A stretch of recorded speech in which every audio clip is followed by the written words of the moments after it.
बहुत बहुत बधाई। पहली कमेंट चाहेंगे बहन जी के इस फैसले के बाद। बहुत धन्यवाद बहन जी के लिए, बहुत शुक्रिया। उन्होंने हमेशा नौजवानों को आगे बढ़ाने का काम किया है। पहले भी बहन जी ने मुझे दिल्ली प्रदेश का प्रभारी बनाया था। तो अभी माननीय आकाश जो हमारे राष्ट्रीय कोऑर्डिनेटर हैं वो हमारी दिल्ली को देखेंगे और उनके साथ में मैं एज ए प्रभारी दिल्ली प्रदेश और हमारे बड़े भाई सुजीत सम्राट उनको दोबारा से माननीय बहन जी ने एज ए दिल्ली प्रदेश का प्रभारी नियुक्त करके उधर भेजा है। साथ में हमारे दिल्ली प्रदेश के उपाध्यक्ष राजेश तंवर जी हैं। पार्टी बड़ी मुश्किल से माननीय काशीराम साहब बहन कुमारी मायावती के संघर्ष से बनी है, तो इस पार्टी को आगे बढ़ाया जाए। नौजवानों को तैयार करने का काम कर रहे हैं कि नौजवानों को कह रहे हैं। और दिल्ली में सबसे अच्छी बात ये हो गई है कि अभी आकाश जी पूरा लुक आफ्टर करेंगे दिल्ली को, तो अच्छा अनुभव रहेगा उनके साथ काम करने का। पले बड़े हुए हैं, शिक्षा वहाँ पर रही है। दिल्ली में काम अगर किया जाए, प्लानिंग से काम किया जाए, तो दिल्ली में रिजल्ट आ सकता है। दिल्ली में बहुत तादाद में लोग रहते हैं और दिल्ली में 14.6% वोट हमारा रहा है। 2 हमारे MLA रहे हैं, 3 हमारे सेकंड पर रहे थे, हमारे निगम पार्षद रहे हैं। वहाँ पे अच्छा काम हो सकता है, केवल विश्वास लोगों में जगाया जाए। 2025 में दिल्ली में चुनाव होने जा रहे हैं, तो ऐसे में आम आदमी पार्टी का विकास का जो एजेंडा है, उस एजेंडे पर बसपा कैसे उस चुनौतियों को सामना कर पाएगी? देखो जी, आम आदमी पार्टी का कोई भी एजेंडा नहीं है। उनका एक ही एजेंडा है कि इस देश के बहुजनों को कैसे बेवकूफ़ बनाया जाए। साथियों जय भीम, मैं हूं इंजीनियर स्नेहा और आप देख रहे हैं नेशनल चौपाल। इस वक्त लखनऊ में है और पूरा देश यहां मौजूद है। बहुजन समाज पार्टी का हर प्रदेश के जो यूनिट है वो तमाम यूनिट यहां पर मौजूद है। काफ़ी कुछ बदलाव आज बहन मायावती जी ने किए हैं संगठन के अंदर, और वो क्या बदलाव है, दिल्ली प्रदेश पर इसका कितना असर रहा है, आज की इस बैठक में क्या महत्वपूर्ण निर्णय दिल्ली के लिए आया है, सबसे पहले जानेंगे। हमारे साथ बहुजन समाज पार्टी दिल्ली प्रदेश के कोऑर्डिनेटर्स हैं, सुदेश कुमार आर्या जी हैं, सुजीत सम्राट जी हैं, और साथ ही बहुजन समाज पार्टी के प्रदेश के उपाध्यक्ष राजेश तंवर जी हैं। तो इनसे बातचीत करेंगे कि दिल्ली प्रदेश के लिए आज बहन जी ने क्या खास निर्णय लिए हैं। सबसे पहले बताइए क्या निर्णय है आज की बैठक का, क्या मकसद रहा? पहले तो आपके चैनल को हम साधुवाद करते हैं, जय भीम करते हैं। माननीय बहन जी ने हम सभी को, पूरे देश की कार्यकारिणी, स्टेट की बॉडी और सेंट्रल टीम को बुलाया यहाँ पर। और हर बार माननीय बहन जी, एक प्रक्रिया होती है पार्टी के संविधान के अकॉर्डिंग कि नेता का चुनाव होता है, राष्ट्रीय अध्यक्ष का चुनाव होता है। तो उस प्रक्रिया में हम लोग शामिल हुए और हमारी रहबर, हमारी मसीहा, जिनके जो मानव साहब की शिष्या, जो मानव साहब जो बागडोर बहन जी सौंप गए हैं, हम चाहते हैं जीवन के आखिरी पड़ाव तक माननीय बहन जी हमारी राष्ट्रीय अध्यक्ष बनी रहें। उसी प्रक्रिया को हम लोगों को मजबूत करने के लिए पुणे से अपने नेता आदरणीय बहन जी को पुणे से राष्ट्रीय अध्यक्ष के तौर पर देखने और बधाई देने के लिए, आभार प्रकट करने के लिए आए हैं। दिल्ली के लिए क्या दिया बहन जी ने? दिल्ली के लिए माननीय बहन जी ने, क्योंकि ऑलरेडी दिल्ली में चुनाव है और सर पे चुनाव है, तो उसके मद्देनजर माननीय बहन जी ने पहले रामजी गौतम साहब इसको पूरी दिल्ली को संगठन के तौर पर देख रहे थे, मैं देख रहा था और हमारी प्रदेश टीम देख रही थी। तो अभी माननीय आकाश जो हमारे राष्ट्रीय कोऑर्डिनेटर हैं वो हमारी दिल्ली को देखेंगे और उनके साथ में मैं एज ए प्रभारी दिल्ली प्रदेश और हमारे बड़े भाई सुजीत सम्राट उनको दोबारा से माननीय बहन जी ने एज ए दिल्ली प्रदेश का प्रभारी नियुक्त करके उधर भेजा है। साथ में हमारे दिल्ली प्रदेश के उपाध्यक्ष राजेश तंवर जी हैं, प्रदेश अध्यक्ष भी कहीं चले गए हैं। तो हम सभी लोग आकर उनके सानिध्य में, जो माननीय बहन जी ने कहा कि आकाश जी हमारे पूरे दिल्ली को देखेंगे, जहाँ जहाँ चुनाव अभी हरियाणा में वो भी देखेंगे, तो उनके सानिध्य में हम लोग पूरी तरह से लग चुके हैं। ऑलरेडी हम लोग देख रहे होंगे सोशल मीडिया के दौरान कि आकाश जी हमारे साथ लगातार इंटरेक्शन कर रहे हैं, नुक्कड़ मीटिंग कर रहे हैं, वकीलों के साथ संवाद कर रहे हैं और लगातार सेक्टर और बूथ कमेटी भी जाकर लोगों के बीच बात रखने का काम कर रहे हैं, साथ में संगठन को मजबूत करने का काम कर रहे हैं। तो उनका पूरा टारगेट है कि 2025 में जो चुनाव है हमारा दिल्ली में, उसमें हम किसी भी तरह से बैलेंस ऑफ पावर बनने का काम करेंगे। और जो छूट गया था 2008 से 2012 के बीच में, दोबारा से 14.5% जो वोट परसेंट हमारा आया था बहुजन समाज पार्टी दिल्ली में, उसको दोबारा से बहाल करके बाबा साहब, मानव साहब और बहन जी के सपनों को पूरा करने का काम दिल्ली प्रदेश के लोग करेंगे और माननीय आकाश आनंद जी के मार्गदर्शन में। जी बता दें कि दिल्ली के लिए बड़ा फैसला आया है। सुजीत सम्राट इन्हें फिर से जो है प्रदेश प्रभारी बनाया गया है और साथ में सुदेश कुमार आर्य अभी इस आने वाले 2025 के चुनाव को ध्यान में रखते हुए। तो सबसे पहले बहुत बहुत बधाई। पहली कमेंट चाहेंगे बहन जी के इस फैसले के बाद। बहुत धन्यवाद बहन जी के लिए, बहुत शुक्रिया। उन्होंने हमेशा नौजवानों को आगे बढ़ाने का काम किया है। पहले भी बहन जी ने मुझे दिल्ली प्रदेश का प्रभारी बनाया था और अभी भी प्रभारी दोबारा विश्वास किया है, तो बहन जी का बहुत बहुत शुक्रिया, पार्टी का बहुत बहुत शुक्रिया। देखिए, हम तो पार्टी के सच्चे वफादार साथी हैं और हमारी कई पीढ़ियाँ पार्टी में लगी हुई हैं। मेरे दादाजी, पिताजी, मैं, हम सब लोग पार्टी के लिए काम करते हैं, बाहर रहें अंदर रहें, पार्टी के लिए काम करते रहेंगे, लड़ते रहेंगे। हमारी आखिरी इच्छा यही है कि बहन जी देश की प्रधानमंत्री बने, पार्टी सत्ता में आए, क्योंकि पार्टी बड़ी मुश्किल से माननीय काशीराम साहब बहन कुमारी मायावती के संघर्ष से बनी है। तो इस पार्टी को आगे बढ़ाया जाए, नौजवानों को तैयार करने का काम कर रहे हैं कि नौजवानों को कह रहे हैं। और दिल्ली में सबसे अच्छी बात ये हो गई है कि अभी आकाश जी पूरा लुक आफ्टर करेंगे दिल्ली को, तो अच्छा अनुभव रहेगा उनके साथ काम करने का। नौजवानों के साथ काम करके अच्छा लगता है, अच्छी सोच है। कोई रणनीति या कोई एक्शन प्लान है आपके माइंड में? नहीं, बिल्कुल दिल्ली के लिए तो रणनीति है। दिल्ली में हम लोग रहते हैं, पले बड़े हुए हैं, शिक्षा वहाँ पर रही है। दिल्ली में काम अगर किया जाए, प्लानिंग से काम किया जाए, तो दिल्ली में रिजल्ट आ सकता है। दिल्ली में बहुत तादाद में लोग रहते हैं और दिल्ली में 14.6% वोट हमारा रहा है। 2 हमारे एमएलए रहे हैं, 3 हमारे सेकंड पे रहे थे, हमारे निगम पार्षद रहे हैं। वहाँ पे अच्छा काम हो सकता है, केवल विश्वास लोगों में जगाया जाए। और हम कोशिश कर रहे हैं, अब और ज़्यादा कोशिश करेंगे कि लोगों में विश्वास जगाया जाए कि बहुजन समाज पार्टी को फिर ताकतवर बनाया जाए। राजेश तंवर जी आपकी तरफ आएंगे। उपाध्यक्ष है और आज आपने वोट भी किया है, बहन जी को फिर से राष्ट्रीय अध्यक्ष नियुक्त किया गया है, क्या कहेंगे? ये हमारा बहुत बड़ा सौभाग्य है। अब इस देश के अंदर बहुजन महापुरुषों द्वारा चलाए गए इस सामाजिक परिवर्तन आर्थिक मुक्ति आंदोलन की वाहक बहुजन समाज पार्टी की रहबर बहुत ज़्यादा इस देश के बहुजनों से प्यार प्रेम करने वाली हमारी आदरणीय बहन कुमारी मायावती जी को हमने दोबारा पुनः बहुजन समाज पार्टी का राष्ट्रीय अध्यक्ष बनाने पर बहुत दिल से हम गदगद भी हैं। और बहन जी को हम ये चाहेंगे कि इस देश का पहला दलित प्रधानमंत्री बनाकर बाबा साहब के सपने को हम पूरा करने का जरूर प्रयास करेंगे। दिल्ली वासी 2025 में दिल्ली में चुनाव होने जा रहे हैं, तो ऐसे में आम आदमी पार्टी का विकास का जो एजेंडा है, उस एजेंडे पर बसपा कैसे उस चुनौतियों को सामना कर पाएगी? देखो जी, आम आदमी पार्टी का कोई भी एजेंडा नहीं है। उनका एक ही एजेंडा है कि इस देश के बहुजनों को कैसे बेवकूफ़ बना जाए, कैसे मुफ्त की रेवड़ियाँ बांटकर उनको फ्री का बंटवा वो रेवड़ी देकर इस देश के बहुजनों को उनकी वोट को कैसे ठगा जाए और उसके माध्यम से दिल्ली में सरकार बनाई जाए। लेकिन इस 2024 के आम चुनाव के अंदर जो कांग्रेस, बीजेपी, आम आदमी पार्टी, सपा जैसी पार्टियों ने जो बहुजन समाज को संविधान के नाम पर और आरक्षण के नाम पर मूर्ख बनाया था, और मात्र 2.5 महीने के अंदर ही इस देश की सभी मनुवादी पार्टियों ने पुनः बहुजन समाज को ये एहसास करा दिया कि हम बिल्कुल भी बहुजन आरक्षण के और संविधान के हित में नहीं हैं, और एकमात्र बहुजनों की रहबर बहन कुमारी मायावती जी है।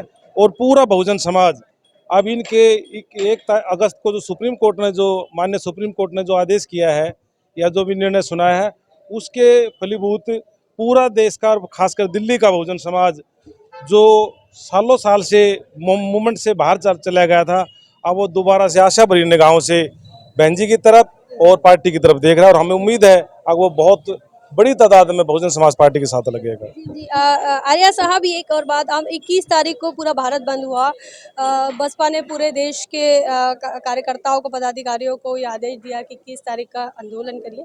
उसके बाद कितना असर रहा बसपा का? चूँकि ज़मीन पर बसपा दिखी ज़रूर, लेकिन उसके बाद सरकार के कानों पर जू नहीं रेंगी है। पहले तो देखो, एक जो SC/ST का जो मामला है, वो किसी व्यक्ति विशेष का मामला नहीं, इस देश के बड़े समुदाय का मामला है। जो हजारों सालों से जो समाज, वंचित समाज, जिसको ठुकराया गया था, जिसको लताया गया था, उस समाज को बाबा साहब अम्बेडकर ने बड़ी मुश्किल से आरक्षण के द्वारा कुछ ना कुछ अपलिफ्ट करने का काम किया, देश के लोकतंत्र में हिस्सेदारी देकर कुछ बनाने का काम किया। लेकिन इस देश की जातिवादी पार्टियां, खासकर कांग्रेस, भारतीय जनता पार्टी, समाजवादी पार्टी और आम आदमी पार्टी, अन्य पार्टियां, उन सभी की मंशा ये रहती है कि किसी भी तरह से इन लोगों को जो मिला है बाबा साहब से, वो पूरी तरह ना मिले। तो उसी के मद्देनजर सुप्रीम कोर्ट भी जातिवादी है, तो माननीय सुप्रीम कोर्ट ने ये पूरी चाल भारतीय जनता पार्टी और कांग्रेस और तमाम मनवादी जातिवादी पार्टियों के कहने पे किया। और 1 अगस्त 2024 के जो नियम लेके आए, इस देश में जातियों में वर्गीकरण किया जाए और SC/ST को बांटा जाए। माननीय बहन जी ने पूरी तरह 4 तारीख को और 10 तारीख की प्रेस कॉन्फ्रेंस और प्रेस नोट में अपने जग जाहिर कर दिया था कि दलितों, खासकर SC/ST वर्ग का किसी भी तरह से वर्गीकरण नहीं हो सकता, क्योंकि इनके साथ जो शोषण व्यवहार होता है वो जात के आधार पर होता है, समाज के भेदभाव के आधार पर होता है। तो माननीय बहन जी ने पूरी तरह से बोल दिया इस बात को, और इस बात को बाकी पार्टियों को चेताने का काम किया। आम आदमी पार्टी का क्या रहा था इसको लेकर रुख? मैं उसी पर है, तो इन सभी बातों को माननीय बहन जी ने, लेकिन जब देश के तमाम लोग और देश के बहुजन समाज के लोग जब अपने यहाँ के अधिकार के लिए 21 तारीख की कॉल लेते, तो माननीय बहन जी ने कहा कि इस 21 तारीख कॉल में बहुजन समाज पार्टी की भी लोग झंडे डंडे के साथ, दल बल के साथ शांतिपूर्वक तरीके से प्रदर्शन करेंगे और सरकार के सामने ज्ञापन पेश करेंगे। और रही आम आदमी पार्टी की बात, तो ये सारा खेल आम आदमी पार्टी का है। और आम आदमी पार्टी जो अरविंद केजरीवाल गांधी है, ये अरविंद केजरीवाल गांधी है क्योंकि गांधी का ही वंशज है। और गांधी ने जिस तरह से इस देश में दलितों को ठगने के लिए हरिजन बना दिया था, बाबा साहब ने SC ST बना दिया, तो ये दोबारा से गांधी केजरीवाल चाहता है कि इस देश में ये SC ST के लोग दोबारा से हरिजन बन जाए, गुलाम बन जाए। तो इसने अपने ही किसी नुमाइंदे से, पंजाब के देवेंद्र सिंह से ये पटिशन दायर करवाई और समाजवादी पार्टी के राष्ट्रवादी सांसद कपिल सिब्बल ने इसको केस की लड़ा इसकी तरफ से, और सरकार की तरफ से भी पैरवी लगभग बेकार तरफ से हुई, जिससे पूरा का पूरा मामला इन सभी की मिलीभगत का दिखाई देता है। तो केजरीवाल हो, चाहे सपा हो, चाहे भाजपा हो, चाहे आपकी कांग्रेस हो, ये सारी पार्टियां, जातवादी पार्टियां नहीं चाहती हैं कि इस देश में आरक्षण लागू हो। अभी तक चाहे 50 साल से 1950 से लेकर 2024 तक अगर सरकारों में, जो सरकारों केंद्र में रही, राज्यों में रही, श्वेत पत्र जारी करके दिखा दें कि कितनी वैकेंसियां बैकलॉग खाली थे, कितने लोग बैकलॉग भरे, क्योंकि 1950 से 1970 तक तो हमारे लोग पढ़े लिखे लोग नहीं थे। तो कैसे इन्होंने IAS IPS DM SSB बनाए होंगे, कैसे इन्होंने टीचर मास्टर और बैंकर बनाए होंगे? इसका मतलब इनकी नीयत खोट थी। अगर वो श्वेत पत्र जारी कर दें, उसके बाद आपने देखा होगा 1980 1985 में कुछ लोग लगे भी थोड़े बहुत, उसका 1990 में फिर दोबारा से कांग्रेस क्या लेके आ जाती है, देश में प्राइवेटेशन लेके आ जाती है। प्राइवेटेशन में आरक्षण है नहीं, तो जितनी भी सरकारी संस्थाएं थी, जितनी PSU कंपनियां थी, चाहे आपका भेल हो, चाहे BSNL हो, चाहे और रेलवे हो, तमाम चीज़ों को उन्होंने प्राइवेटेशन में दौर में डाल दिया। तो वहाँ रिजर्वेशन ऑलरेडी नहीं है प्राइवेटेशन में। तो इनकी चाल कांग्रेस की उस समय से रही, जब थोड़े पढ़े लिखे लोग हुए तब आरक्षण का कोई फायदा नहीं हुआ। तो इनका एक नियम बना दिया इन्होंने, कांग्रेस ने, कि पहले तो कहते थे नॉट फाउंड कैंडिडेट, पहले कहते थे 1950 से 1970 तक नॉट फाउंड कैंडिडेट, और 1950 से 1990 में बात कहने लगे नॉट सुटेबल फाउंड, हमें उस पद के उपयुक्त बंदा नहीं मिला SC SC का। तो इनकी चालें देखो, पहले बंदा नहीं था, अब बंदा है तो बोले नॉट सुटेबल फाउंड। अब ये पूरी तरह प्राइवेटेशन पे आ गए। तो इनकी मंशा यही है कि देश में आरक्षण के द्वारा जो थोड़े बहुत लाभान्वित हुए हैं, इनमें जातियों बांट दिया जाए और इनको उसी जगह पहुंचा दिया जाए जहां इनके दादा परदादे इनकी गुलामी करते आए हैं। तो माननीय बहन जी ने भी कहा वहां पर अंदर कि अगर हमारे समाज के लोग, खासकर बहुजन समाज, इनके पेट भरे हुए हैं, जिनको बाबा साहब अम्बेडकर की वजह से थोड़ा बहुत मिला है, चाहे रिजर्वेशन से मिला हो, चाहे राजनीतिक लाभ से मिला हो, उन लोगों को आँख खोल लेनी चाहिए कि उनकी आने वाली पीढ़ियां गुलाम बनने वाली हैं और इन पार्टियों की यही मंशा है। तो आम आदमी पार्टी के खिलाफ तो हम लोग बिगुल फूंक चुके दिल्ली में, और देश में माननीय बहन जी ने बिगुल फूंक दिया है। और माननीय बहन जी के मार्गदर्शन में हम लोग दिल्ली में, और आकाश आनंद जी के मार्गदर्शन में दिल्ली में बहुत बड़ा बदलाव करने की कोशिश करेंगे, और ये बदलाव आपको देखने को मिलेगा। सुजीत सम्राट सर, हम एक और बात जानना चाहेंगे। एडवोकेट सुजीत सम्राट जी हैं हमारे साथ। क्या टेक्निकल टर्म्स है इस SC ST उपवर्गीकरण को लेकर? क्योंकि बसपा विरोध तो कर रही है, लेकिन अब तक कोई ठोस कदम ना सरकार ने उठाया है, ना सुप्रीम कोर्ट की तरफ से कोई डेटा आ रहा है। क्या टेक्निकल चीज़ें रह गई या कोई कमी है? टेक्निकल चीज़ें ये है कि जो SC ST की जो लिस्ट है, जब बाबा साहब डॉक्टर अम्बेडकर ने देश का संविधान बनाया था, 1200 से ज़्यादा जो जातियां हैं उनका एक ग्रुप बनाया था जिनको शेड्यूल कास्ट शेड्यूल ट्राइब बोलते हैं। उनमें कभी भी क्रीमी लेयर नहीं लगाया जा सकता है। क्या डाटा है सुप्रीम कोर्ट का, सुप्रीम कोर्ट ने नहीं बताया है। ये केवल फूट डालो शासन करने का काम है कि भाई से भाई को लड़वाने का काम कीजिए, क्योंकि इन लोगों ने अभी तक रिजर्वेशन पूरा नहीं दिया है। हर डिपार्टमेंट में बैकलॉग है, बैकलॉग के देना नहीं चाहते हैं। रिजर्वेशन की जो पॉलिसी है वो क्लियर कट संविधान के अंदर है। वो कहती है कि जो SC ST OBC है उनको जो संविधान के माध्यम से 22% और 27% का जो रिजर्वेशन का एक बनाया हुआ है वो मिलेगा, मगर सरकारें नहीं दे रही हैं। और ये क्यों रिजर्वेशन को ख़त्म करना चाहते हैं सुप्रीम कोर्ट के माध्यम से, ये सरकार की मनता है इसमें। क्योंकि जब ये इस पर पिटीशन पे आर्गूमेंट हो रहे थे तो सरकार के वकील हों चाहे और वकील हों, किसी ने अपनी जो आर्गूमेंट थी वो सही नहीं रखी है। सब इसके फेवर में थे, कोई अगेंस्ट में नहीं था। केवल बहुजन समाज पार्टी, बहन कुमारी मायावती इसके अगेंस्ट है, समाज में सगा अगेंस्ट है। वो जानता है कि ये केवल फूट डालो शासन करने का काम कर रहा है। ये किसी को रिजर्वेशन देने वाले नहीं है, क्योंकि पहले ही रिजर्वेशन नहीं दिया, सबको प्राइवेट कर रहे हैं। रिजर्वेशन 3 जगह होता है, पढ़ाई में रिजर्वेशन होता है, उसके बाद में नौकरी में रिजर्वेशन होता है, पॉलिटिकल रिजर्वेशन होता है। जब आप पढ़ाई नहीं कराओगे किसी समाज को तो कैसे नौकरी मिलेगी? नौकरी तो मिल ही नहीं सकती, और कुछ नौकरी मिलती थी तो प्राइवेट कर रहे हैं, ये समझना पड़ेगा आपको। तो इसलिए जो सेक्शन 341 है और 342 उसमें जो पावर है कोई भी परिवर्तन करने की, या तो पार्लियामेंट को है या फिर राष्ट्रपति को है, स्टेट को नहीं है। ये जो कानून है, सुप्रीम कोर्ट कहता है कि स्टेट को पावर दे दी जाएगी। स्टेट तो अपनी मर्जी से करेगा। बहन जी ने भी यही कहा कि स्टेट उन जातियों को ऊपर लेकर आएगा जिनसे उनको लाभ होगा। उनको किसी के रिजर्वेशन से देने से कोई नहीं लेना। किसी को वोट बैंक की तरह यूज। हाँ, वोट बैंक, केवल वोट बैंक और भाई से भाई को लड़ाने की बात कर रहे हैं, तो ये सरासर गलत है। हमेशा से ये फूट डालो शासन करने का राज करते हैं। बड़ी मुश्किल से बाबा साहब डॉक्टर अम्बेडकर ने बहुत ज़्यादा बिखरे हुए समाज को इकट्ठा SC ST में किया था। अब ये मनु की औलादें उनको सबको अलग अलग करना चाहती हैं। 9वीं सूची की मांग हो रही है बसपा की तरफ से। बिल्कुल होना चाहिए, 9वीं सूची में होना चाहिए। अगर रिजर्वेशन को 9वीं सूची में डाल दिया जाएगा तो ये लफड़ा ही खत्म हो जाएगा। बार बार जो भी सरकार आती है, चाहे कांग्रेस हो चाहे BJP हो, हर बार अमेंड करती है। इनको रिजर्वेशन दिखाई देता है, इनको गुलामी दिखाई नहीं देती जो हज़ारों सालों तक गुलामी थी। आज भी मूंछों के नाम पर लोगों को कत्ल कर दिया जाता है, आज भी घोड़ी पर नहीं चढ़ने दिया जाता है, आज भी बहुत सारी प्रॉब्लम्स हैं। बेटियों के साथ में बलात्कार होता है, दलितों को मार, समर्थन कर रहा है। कोई समर्थन नहीं कर रहा है।